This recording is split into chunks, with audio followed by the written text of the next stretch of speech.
What is up, guys, and welcome back to a brand new video. Today we are discussing the finer details of F1 Manager 23. I was invited to a private screening, private reveal, where they showed us what they have cooking for this year's game.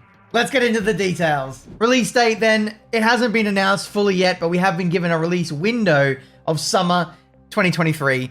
I'm assuming it's going to be in August time. That's when the game came out last year, so expect the game to be out somewhere around then. Now, big details, big game modes. I know you're asking for them. They have delivered in the form of race replay mode. And no, this isn't a spectator cam where you watch back your race. This is, and I quote, I have been given strict guidance on this, so I'm going to read the quote of what this actually is. Race Replay is an exciting new game mode coming to F1 Manager 23, which will bring the players closer to every twist and turn in the 2023 Formula One World Championship, allowing them to rewrite key moments. We'll have more to share with players soon. I have seen this mode in action, and my impressions are that it's actually quite fun. It is something you can do that's a little bit different, separate from your current save. So if you want to change your pace or something that's a little bit fresh, to recreate something that's happened in this real life season, you can live out those moments and see if you can rewrite history, which is really cool. Also new for this year are sprint races. That previously wasn't a feature in F1 Manager 22. I can now confidently say you can do all the sprint races from all the sprint races across the season. So it adds an extra dynamic to the race weekends and extra jeopardy, have to fight your way to the front. It's going to be full send in those races, trying to get those extra points where you can, especially if you're in the back half of the grid trying to fight your way into that top 8. It's going to be hectic. I can't wait. There's been subtle changes to the way contracts work for drivers and staff members. You can now actually sign someone on to start from next season. So previously, you could only sign someone on to start immediately. Now, if you're in like the middle of the year, you can then sign someone from the beginning of next year, so you don't have to have them drive for you straight away, and that's a bit more realistic, but you still have the option of signing someone right here and now, if that's what you wish. Let's talk driver confidence, tactics, and tires. These three areas have all seen significant developments, which will add a new consideration for players. Driver tactics have been expanded to balance the risk and reward nature of the competition, whilst the new ERS Battle Assist options will support both overtaking and defensive strategies once a rival is within the RS range. What I hope this means is that there's a little bit of automation to the way that the ERS works. So previously, like if you were on the cusp of losing DRS, for example, hopefully you can turn up the ERS almost automatically in a way that you can just stay within DRS and stay in that battle. Or if someone's about to overtake you, turn up the defensive ERS modes. I think that's pretty much what we're deducing from that there. The tactics which are used will affect tire temperatures, which this season will play a huge role in key strategic considerations.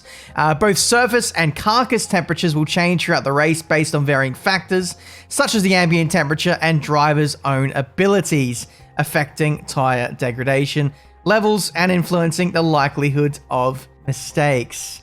This is where the driver confidence comes in. Both of these features are underpinned by a new driver confidence system, which gives team principals a visual indication of whether their drivers are over or underperforming, which is crucial in understanding how hard they push their drivers to achieve the best results. Now, I want to say that this does not replace the setup confidence. This is a new meta, a new metric that measures how well a driver is performing. You earn this driver confidence by having affinity with your race engineer, by having experience and building, I guess, confidence through the weekend, through the practice sessions, running through programs, etc. And I assume results as well. If you're performing well, if you're getting points, then you're going to continue to progress to get more confidence. But you know, conversely, if you're crashing, making mistakes, and that confidence is only going to drop further and further and further. Just to better explain this, we have a driver confidence graphic right here to show you guys. It says the more confident a driver is, the better they will perform and less likely they are to make mistakes. Drivers with a lot of experience, high morale, which again will come from results, and strong affinity with their race engineer will be able to lose more confidence before it negatively affects them. I wonder if there's perhaps menu stuff, like things in between Grand Prix, press clippings, or decisions you make behind the scenes how well your facilities are built up, whether that affects driver confidence, and just decisions that you make over the course of things, whether it be upgrades and all sorts of things could affect this driver confidence. And it's a new metric, which I think will be a game changer this year. I like it. So here we're on a Q1 preparation screen. We've got both the Red Bull drivers, and here you can see the new driver confidence, both of which are kind of similar levels. However, Sergio's driver confidence is low, which means he does have a higher chance of making mistakes. You can see here in the bottom right, starting confidence is based on how prepared a driver is from previous sessions. Confidence will always trend backwards towards its starting level. Now, they're both at similar levels. If you actually look at the driver confidence bar, we have a Sergio's is low, Max's is high. So he's had better preparation coming into this race weekend, so he's less likely to make mistakes. Car setup as well is slightly higher on Max's end, so it looks like he's better prepared for the weekend. I can't wait to see this in action. Let's take a look at some raw gameplay then and see F1 Manager 23 in action. Here we have the Australian Grand Prix here in Albert Park. We're riding on board with the McLaren of Oscar Piastri. We're heading down the start-finish straight. You can see we're in the DRS of Yuki Tsunoda, trying to pull a move. He's looking for the inside, looking for that inside. Doesn't quite have the straight line speed to get the job done. Turn 1's not really an overtaking corner anyway, so he slots in behind. Overtake failed, and Oscar getting a bit frustrated. He's stuck behind the AlphaTauri driver on the radio. Again, having another look up the inside into turn 3, unable to make that move stick.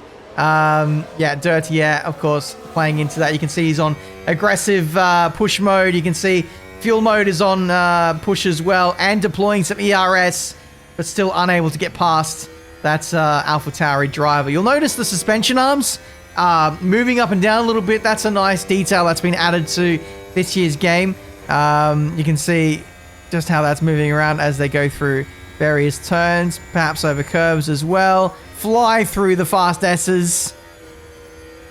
Detail looks very good. I like the carbon fiber weave is just that much more obvious on this year's car. The graphics, of course, have had a bit of a step up. Bit of a dive bomb there from Piastri, but again, unable to make the move stick. Again, another failed overtake, and he's getting very frustrated.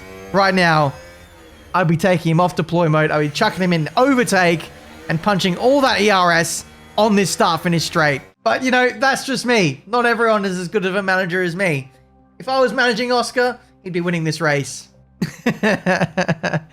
Small snippet of Oscar there. Nice to see that he didn't lock up and go flying into a barrier. Hopefully this year they've actually niced him on the driver stats. Just speaking about gameplay, the main screen that you see while you're managing, I really like this year how they've included the tire temperatures on the main menu, so you don't have to go into sub-menus to see how your tires are tracking along. And I really like how the tire temperature, or the graphic changes color as well, to signify that it's, well, these tires are getting a bit hot now. You need to change the pace mode back down as well. So yeah, it's a lot more intuitive, and you can do a lot more on the fly without having to be distracted by going into different menus. That is a positive change, which I really like. On those tactics as well, you can see the pace mode is slightly higher. It's on aggro mode, as I like to call it.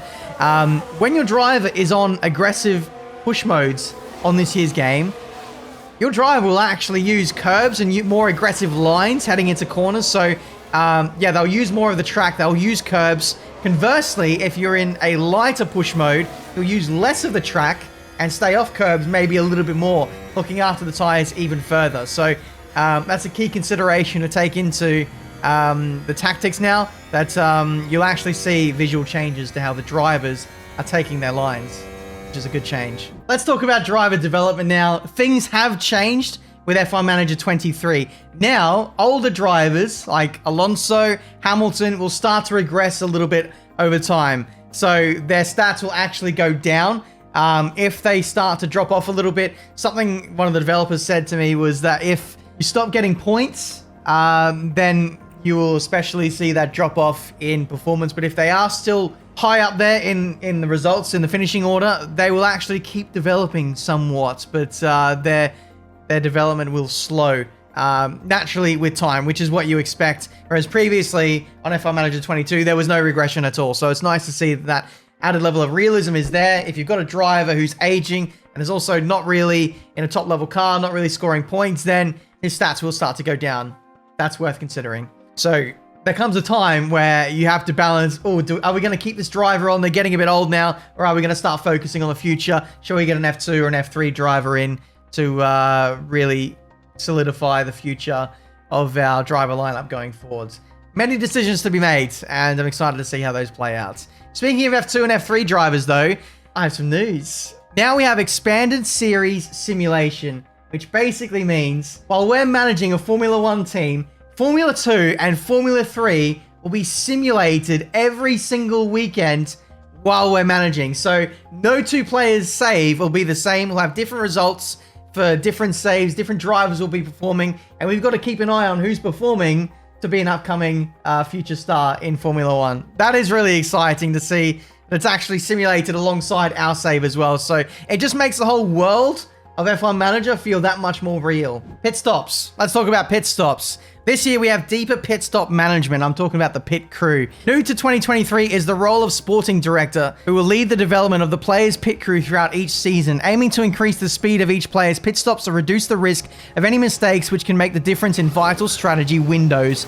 A culminative training view allows the player to see the impact of their chosen development strategy or edit each day to curate their own plan. So now, there was ways in which we could train our pit crew previously, but now it goes into greater detail. There's now a calendar, which you can see. On this calendar, you've got 3 different categories of things that you can do. You've got pit stop drills, you've got gym training, you also have car building, and of course rest, where the drivers can chill out. So this is August 2023. I'm guessing there was a Grand Prix at the end of July, and now they're just resting for over a week there till we get to Thursday. Then we got some gym training, some car building, then some more pit stop drills before we lead into 2 rest days and the Dutch Grand Prix.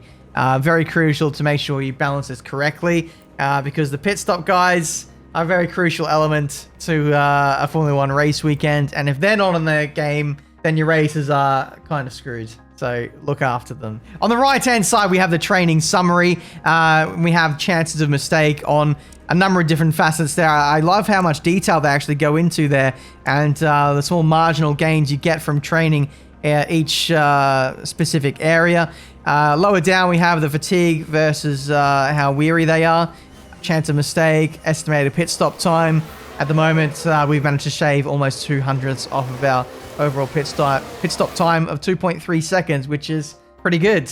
Red Bull will be right up there. So it'll be our job to make sure we're the best pit crew in town. And to do that, we've got to make sure they're properly prepared. And that is everything you need to know about F1 Manager 23 for now. Actually, there is another thing. It's just a small thing. The racing of the AI has improved.